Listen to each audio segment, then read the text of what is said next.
Olá, boa noite, sejam todos bem-vindos ao Evangelho Redivivo. Estamos na introdução do Evangelho Redivivo, no tema 4, que trata da introdução do Evangelho segundo o Espiritismo. Estamos vendo a doutrina de Sócrates e Platão. O que tem a ver esta doutrina com os ensinamentos cristãos? O que tem a ver a doutrina de Sócrates, já aproximadamente 600 anos antes da vinda de nosso Senhor Jesus Cristo? O que tem a ver com a doutrina dos Espíritos, as leis morais? Tudo isso estamos aprendendo com esta apresentação de o Evangelho Redivivo. E então, meus irmãos, minhas irmãs, é um motivo de muita alegria nos esclarecer, ficarmos mais bem informados sobre fatos históricos, sobre ensinamentos que serão para nós lições para a vida eterna. E nós então queremos convidar a todos para fazermos uma prece, nos preparando, buscando a sintonia com os bons espíritos, os nossos mentores, nossos anjos guardiães, os amigos espirituais que querem nos auxiliar em nosso aprimoramento, em nosso crescimento moral e espiritual. Elevemos nosso pensamento com muita confiança até as esferas mais altas. Em Deus, nosso Pai, nosso Criador, em Jesus, o Mestre por excelência e médico das almas, governador do planeta Terra. E confiantes na companhia desses missionários da luz. Senhor, aqui estamos, felizes pela oportunidade de aprender, de nos iluminar, a oportunidade de conhecer com maiores detalhes as leis divinas e especialmente, Senhor Jesus, as tuas lições, que se refletem na vivência de todos os seus emissários, encarnados, desencarnados, que já estiveram aqui no planeta Terra e que estão, com certeza, formando a falange do Espírito da Verdade. Por isso, divino amigo, o nosso sentimento de gratidão, te pedindo que nos ajude a aproveitar bem estas lições. Divino amigo, gratidão por tanta luz em nossos caminhos. Assim seja, graças a Deus. Vamos procurar em nossos arquivos o tema que será lido na noite de hoje. Estamos no tópico 16 da doutrina de Sócrates e Platão, e que está sendo reportada também na introdução do Evangelho segundo o Espiritismo, com comentários de Allan Kardec sobre esta doutrina. Tópico 16 da doutrina de Sócrates. Chamo homem vicioso esse amante vulgar que ama o corpo mais do que a alma. O amor está por toda a parte na natureza, convidando-nos ao exercício da nossa inteligência. Nós o encontramos até mesmo no movimento dos astros. É o amor que enfeita a natureza com os seus ricos tapetes. Ele se orna e fixa morada onde encontra flores e perfumes. É o amor que dá paz aos homens, calma ao mar, silêncio aos ventos e sono à dor. O amor que há de unir os homens por um laço fraternal é uma consequência dessa teoria de Platão sobre o amor universal como lei da natureza. Tendo dito Sócrates que o amor não é nem um Deus, nem um mortal, mas um grande demônio, isto é, um grande espírito que preside ao amor universal. Essa proposição foi-lhe imputada como crime. O amor como lei da vida foi identificado pelo grande filósofo e por Jesus, que, em seu Evangelho, elevou esse sentimento à categoria divina, orientando-nos como devemos cultivá-lo. O espírito Lázaro, em mensagem transmitida na cidade de Paris no ano de 1862, ensina: o amor resume a doutrina de Jesus inteira, porque é o sentimento por excelência. E os sentimentos são os instintos elevados à altura do progresso realizado. Em sua origem, o homem só tem instintos. Quanto mais avançado e corrompido, só tem sensações. Mais instruído e purificado, tem sentimentos.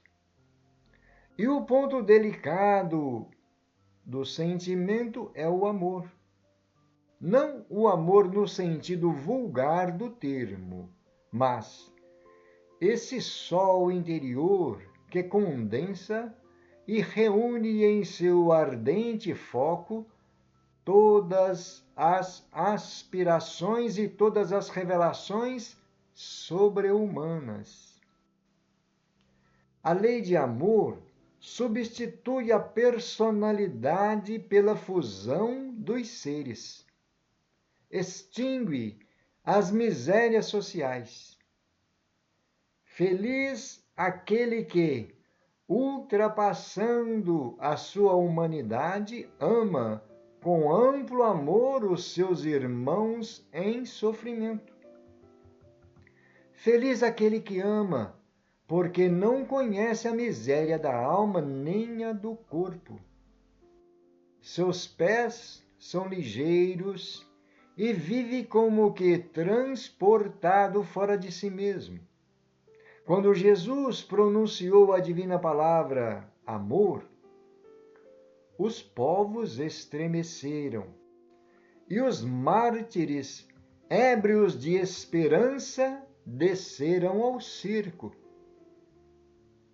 O Espiritismo, por sua vez, vem pronunciar uma segunda palavra do alfabeto divino. Ficai atentos, pois essa palavra ergue a lápide dos túmulos vazios e a reencarnação, triunfando da morte, revela às criaturas deslumbradas o seu patrimônio intelectual.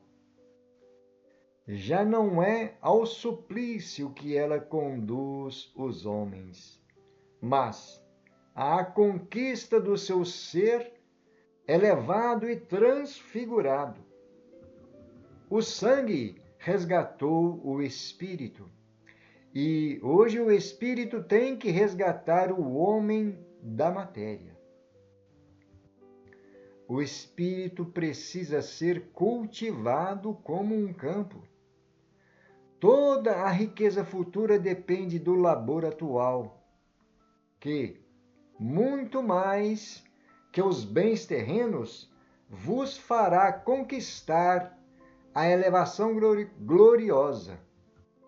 É então que, compreendendo a lei de amor que liga todos os seres, buscareis os suaves gozos da alma, que são prelúdios das alegrias celestes. Vamos fazer uma pequena reflexão sobre estes ensinamentos, porque a abrangência desse sentimento é muito maior do que nós conseguimos perceber, né? Vamos ver nas palavras de Sócrates como ele dá esse enfoque ao sentimento maior, porque a própria natureza se alimenta do amor divino. É o amor divino que faz com que a natureza se manifeste exuberante em toda parte, em todos os recantos que nós conseguimos perceber, aonde as manifestações mais belas, mais nobres da criação estão chamando a nossa atenção para a existência de um ser superior que está em toda parte, onipresente, onisciente, que é o amor do nosso Pai a nos envolver, cada criatura, cada ser que nós identificamos na natureza. E então, vamos perceber como que os missionários que trazem as revelações da verdade, aqueles que se empenham a esclarecer a humanidade, a trazer luz ao espírito humano, sempre foram perseguidos. E até hoje estamos vendo no cenário mundial como é essa batalha entre a luz contra as trevas. Mas a luz é um combate de amor, de postura da verdade gradual conforme a necessidade do esclarecimento. E as trevas, muitas vezes, usam de meios que nos fazem sofrer penosamente, como sempre foi. Mas então vamos ver o que Sócrates dizia e por que foi condenado a ingerir o veneno que é a cicuta. O amor não é nenhum Deus, nem um mortal. Olha, ele fazendo a distinção desse sentimento maior. Mas um grande espírito. E na época, a palavra demônio significava espírito para o povo daquela época, onde Sócrates e Platão trazia estas lições.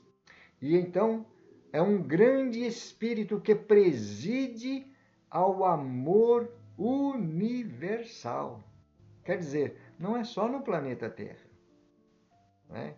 Então, esse grande Espírito se manifesta em todos os recantos, aonde a nossa percepção é capaz de alcançar. E então vamos ver como que é a doutrina espírita. Primeiramente, nós vemos Jesus trazer a classificação do amor em categoria divina. Aquele que ama está num patamar muito superior ao ser comum, não é? E então Jesus foi aquele que não só ensinou com as palavras, mas exemplificou de forma transparente, serena, indulgente para as fraquezas de todos, complacente para com as misérias do ser humano. Foi injustamente condenado, assim como Sócrates. Mal comparando, mas todos os dois, Jesus e Sócrates, traziam ensinamentos da verdade e do amor que liberta os corações. E então foram condenados pela ignorância do ser humano, pelo desejo de domínio, de a posse, né? Aquele desejo que todos os seres que ainda não se espiritualizaram pretendem, supostamente, serem os donos da força e do poder. Mas então vamos ver a mensagem de Lázaro, trazendo sobre o amor, quando ele diz que resume a doutrina de Jesus inteira. Olha que maravilha! Em todos os lances, em todos os acontecimentos da passagem de Jesus entre nós, o amor está sendo destacado em todos os momentos, no exemplo, na vivência, nas expressões. E então é o sentimento por excelência, não é? E então estamos percebendo aí, quando Lázaro faz esta comparação, que quando nós ainda não desenvolvemos esse sentimento do amor, estamos muito próximos da animalidade. Os instintos animais nos dominam. E depois de um longo período nas experiências, no aprendizado das reencarnações, este sentimento começa a ser transformado, vai mudando a forma de percepção e começa a ter sensações, estímulos, valorizando a prole, valorizando a família, o círculo de convivência, e então um pouco mais instruído e purificado. Aí começa então a ter os sentimentos, que faz parte da lei da natureza, esses degraus da nossa evolução, né? E então Lázaro diz, o ponto delicado do sentimento é o amor. Mas não esse amor que nós estamos acostumados a ouvir frases prontas, frases perfeitas que soam aos nossos ouvidos como uma poesia.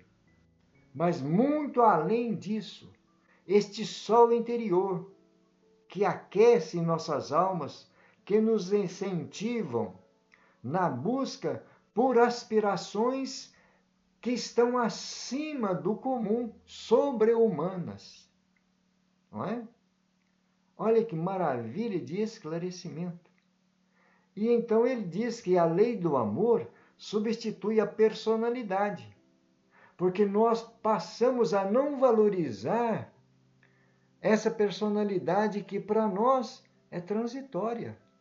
Hoje nós somos esta pessoa que nós nos identificamos, que temos um RG e um CPF, mas é somente uma personalidade em evolução, né?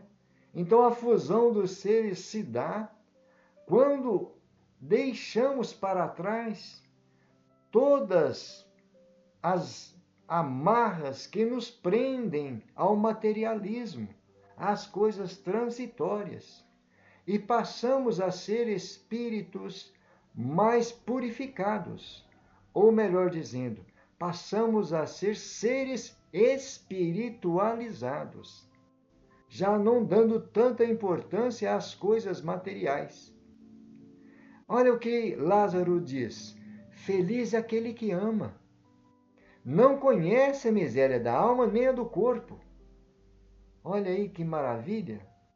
Nós precisamos de aprender a desenvolver esse sentimento em nós. Todos nós trazemos conosco os germens, que são várias virtudes que vão nos levar a esse sentimento maior. Agora vamos fazer uma observação. Jesus pronunciou a divina palavra amor, e os povos estremeceram, porque quando a gente fala sobre determinado assunto, somente por verbalizar, por emitir sons, é uma coisa.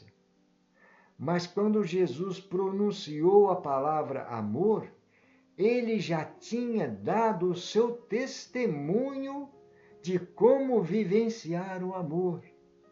Porque ele disse: um novo mandamento vos dou, que vos ameis uns aos outros, assim como eu vos tenho amado, assim como eu vos amei. Olha a percepção mais profunda do que nós vamos entender o amor. Porque nós amar o próximo como a nós mesmos é nós nos esforçarmos para fazer o melhor em favor do próximo. Agora, o amor que Jesus testemunhou está muito acima. Renunciou totalmente a tudo. Pediu perdão aos algozes, né? E então, por isso os povos estremeceram. E os mártires? Quem foram os mártires? Os seguidores dos ensinamentos de Jesus. Os primeiros cristãos da história do cristianismo. Nós sabemos que Jesus não fundou nenhuma religião. O que ele veio ensinar como religião é esta sentença do amor. Aprendei de mim, que sou manso e humilde de coração, e encontrareis repouso para vossas almas. A lei de amor está aí. E então esses mártires, que foram os primeiros cristãos, deram seu testemunho de seguidores dos ensinamentos de nosso Senhor Jesus Cristo, porque começaram a ser combatidos, massacrados, jogados às feras nos circos, colocados em fogueiras. Morreram muitos mártires vivos, como tochas humanas, porque deram seu testemunho de seguidores do Cristo. Bastariam eles falar: não conheço esse Jesus. Não sei quais são esses ensinamentos dele. Se esses mártires, ou alguns deles, quisessem dizer: eu não conheço Jesus, não sei quem é, renuncio a ele, estaria livre. Não seria condenado à morte. E então Lázaro está dizendo aí que esses mártires, ébrios de esperança, desceram ao circo, quer dizer, enfrentaram frente a frente a morte de uma forma mais terrível que pudesse ser às pessoas naquela época. Então, queridos irmãos, quantos exemplos para seguir o amor que nosso Senhor Jesus Cristo veio trazer a nós, para nos ensinar o caminho da nossa libertação. Hoje, temos grande facilidade. Vivemos em um país onde nós ainda podemos nos manifestar como seguidores do Cristo, como estudantes das verdades eternas. E é por isso que nós temos que valorizar essa doutrina, valorizar a pátria do Evangelho, porque é dessa pátria do Evangelho que irá se expandir para toda a humanidade os ensinamentos que nós aprendemos com a doutrina de nosso Senhor Jesus Cristo. Aqui, na pátria do Evangelho, estão enraizadas todas as religiões, todas as etnias do planeta. Por isso, então, é chamada o coração do mundo, a pátria do Evangelho. Isso nos dá uma coragem, um incentivo muito grande, né? Olha, vamos ver o que Lázaro está dizendo. O espírito precisa ser cultivado como um campo. Olha que interessante. Nós precisamos de voltar as atenções para esse campo interior que nós carregamos conosco. Toda riqueza futura depende do labor atual. As dificuldades, os enfrentamentos, as tribulações vão nos ajudar a nos tornar cada vez mais ricos, mais fortalecidos, né? Então ele diz, compreendendo a lei de amor que liga todos os seres, nós encontraremos nessa lei suaves gozos da alma, que são o prelúdio das alegrias celestes. Gente, que maravilha de lição! Está no Evangelho segundo o Espiritismo, esta passagem do Espírito Lázaro. E nós então ficamos felizes porque sempre estamos estudando no culto do Evangelho no lar, em todas as condições que nos são oportunas, mencionar esses ensinamentos. Vamos ver esta outra mensagem de Fénelon, que foi trazida na cidade de Bordeaux em 1861. O amor é de essência divina, e todos vós, do primeiro ao último, têm no fundo do coração a centelha desse fogo sagrado. É um fato que muitas vezes pudestes constatar. Por mais abjeto, vil e criminoso que possa ser o homem dispensa a um ser, a um objeto qualquer, a uma afeição viva, ardente, à prova de tudo quanto tendesse a diminuí-la, alcançando muitas vezes sublimes proporções. Então ele está dizendo para nós que todos nós trazemos conosco este fogo sagrado, este germe que jamais nós conseguiremos abafar. Cada um de nós temos um sentimento em determinadas pessoas, ou direcionada a determinadas pessoas, afeições, ou mesmo animais, porque isso aí está impregnado no nosso mundo íntimo. Faz parte da natureza do ser, não é? e alcança sublimes proporções. Agora vamos ver a continuidade. Pois bem, para praticardes a lei de amor como Deus o entende, é preciso que chegueis passo a passo a amar todos os vossos irmãos indistintamente. A tarefa é longa e difícil, mas será realizada.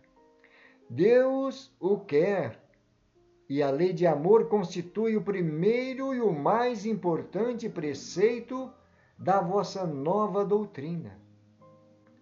É ela que um dia matará o egoísmo, seja qual for a forma sob a qual se apresente, visto que, além do egoísmo pessoal, há também o egoísmo de família, de casta, de nacionalidade.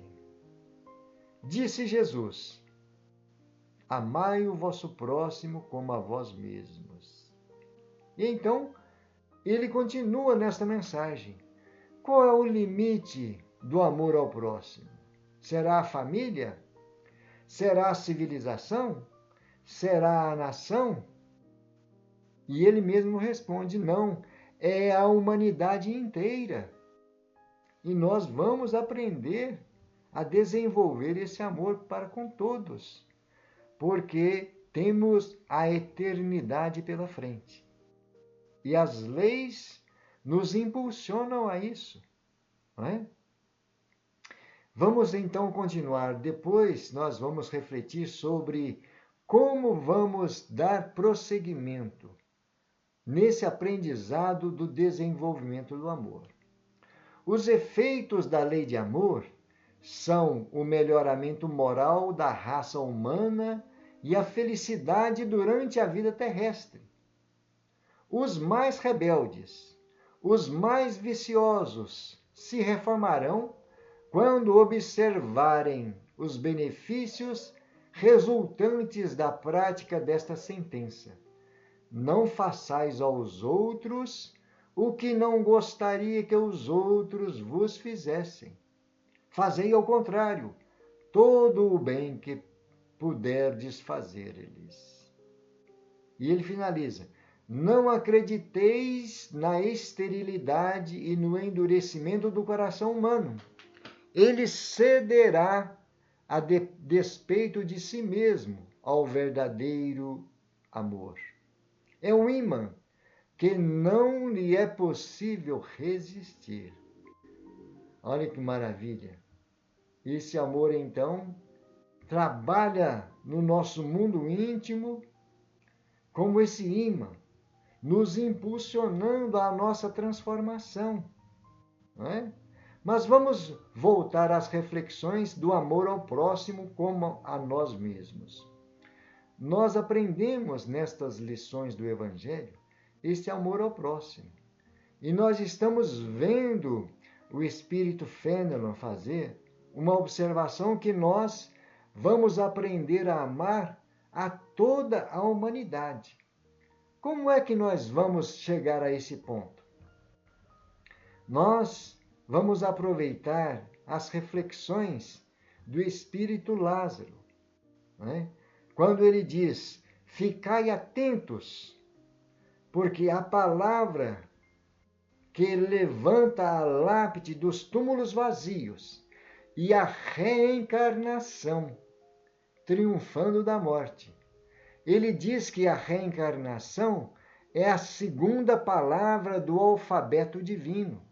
A primeira é o amor e a segunda é a reencarnação. Por quê?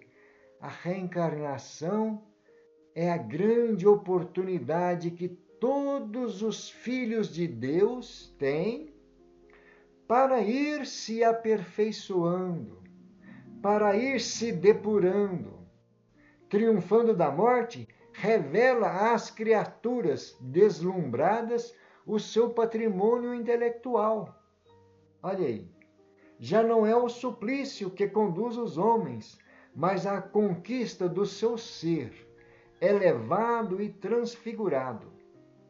E então nós estamos percebendo que através da reencarnação, nós vamos ainda reencarnar inúmeras vezes para desenvolvermos este sentimento do amor.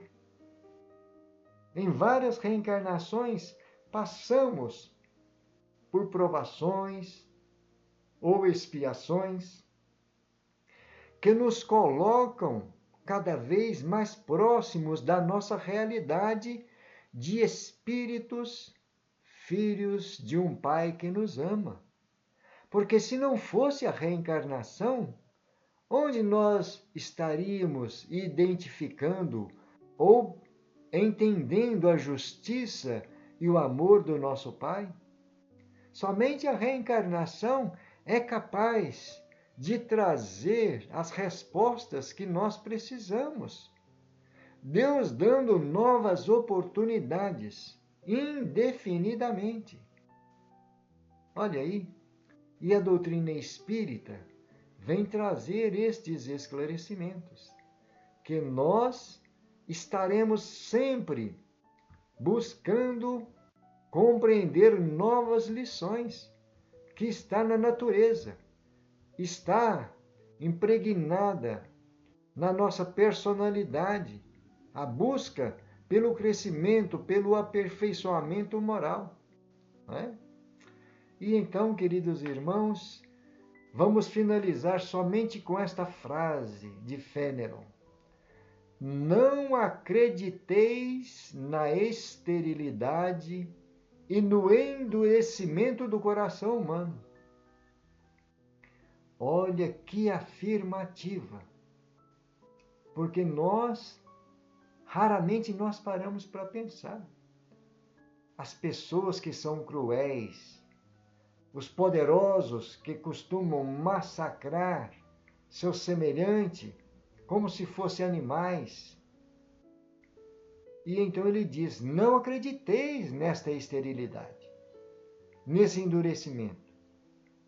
Isto, as próprias leis da natureza vão fazer com que esses corações se tornem mais dóceis, mais afáveis, porque virão as reencarnações como expiações, como depuração do espírito.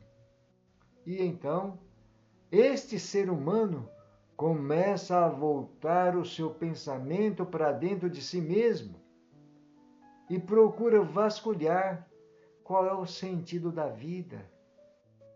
Né? Todos nós temos essa oportunidade. Todos nós. E então por isso ele nos fala: não acrediteis na esterilidade e no endurecimento do coração humano. Esse coração, ao toque do amor verdadeiro, ele não resiste. Né? É um ímã. Está sempre movimentando novos sentimentos, novas emoções, especialmente pelos exemplos. Não é isso? O que veio nos ensinar nosso Senhor Jesus Cristo. E então, meus irmãos, vamos finalizando por aqui o estudo de hoje e na próxima semana nós daremos sequência na doutrina de Sócrates e Platão, porque temos muito o que refletir sobre essa doutrina. Sócrates e Platão, precursores da ideia cristã e espírita. Veremos no próximo estudo os tópicos de 17 em diante. E agora nós vamos convidar a todos para que possamos fazer a nossa prece de gratidão por estes ensinamentos, por estas lições. Estamos tendo grandes revelações. Muitas coisas nós já conhecíamos, mas a cada dia que nós começamos a nos ater em detalhes, em expressões que muitas vezes passam despercebidos, e o nosso preparo interior, a nossa percepção, a nossa lucidez. A cada dia que passa, estamos um pouco mais preparados para assimilarmos novas lições. O progresso é constante. O progresso é infinito para todos nós. E então vamos elevar nossos pensamentos para finalizarmos nossos estudos da noite, agradecidos a esses trabalhadores da seara de Jesus, anjos guardiães, espíritos de luz e mentores espirituais que nos incentivam, que nos ajudam, que nos amparam. Senhor Jesus, estamos finalizando mais um momento de aprendizado, de reflexão e, por que não dizer, a renovação das nossas disposições na busca pela verdade. Como aprendemos com as tuas palavras, Senhor, conhecereis a verdade, e a verdade vos fará livres. Divino amigo, nosso sentimento de gratidão. Obrigado, Senhor Jesus, pela tua presença, pela companhia desses espíritos amigos.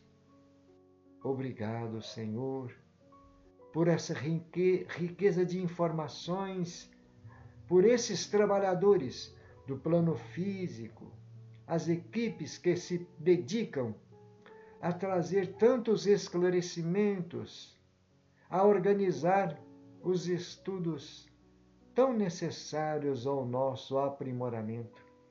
Obrigado, Jesus. Abençoa essas equipes, abençoa os teus trabalhadores, hoje e sempre. Assim seja, graças a Deus e louvado seja Deus. Queridos irmãos, queridas irmãs, foi para nós uma alegria muito grande refletirmos, estudarmos e compartilhar esses momentos, estas lições. Que Jesus nos abençoe e nos fortaleça a cada dia. Até uma próxima oportunidade, com a permissão do nosso Pai. Gratidão a todos. Muita paz.